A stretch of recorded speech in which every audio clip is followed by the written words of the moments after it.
Sige, idiin mo ba? Ano pinili niya? Belle! Jessie Belle!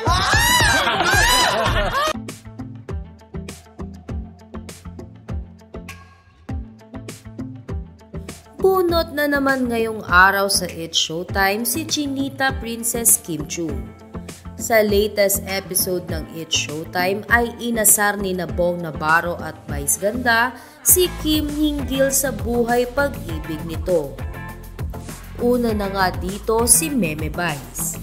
Naging topic nga ng mga Showtime hosts ang paniniwala ng ilan sa mga zodiac signs o yung compatibility ng isang tao. Ayon kay Vice Ganda, alam mo hindi ako naniniwala sa mga horoscope.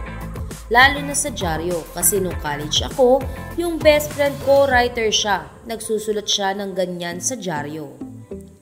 Sa pagkakataon nga na ito ay biglang bumanter si Kim Chiu.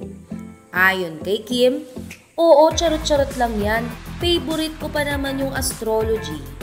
Agad naman na sumabat si Meme Vice at sinabi kay Kim, o tignan mo, naloko ka.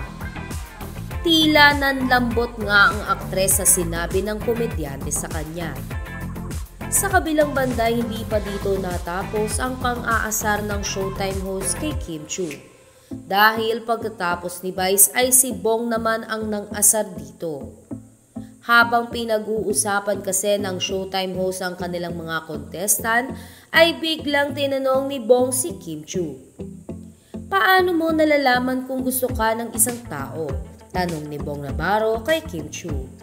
Sagot naman ng aktres, siguro kung lagi kang lumalapit sa akin. Tapos, lagi kang nagme-message. Yung bakit parang kakaiba to? Dito nga tila binuking ni Bong Navarro si Kim Chiu. Ayon kay Bong Navarro, ganun ba yung siya? Natawa na lamang si Kim Chiu sa biro na ito sa kanya ni Bong Navarro.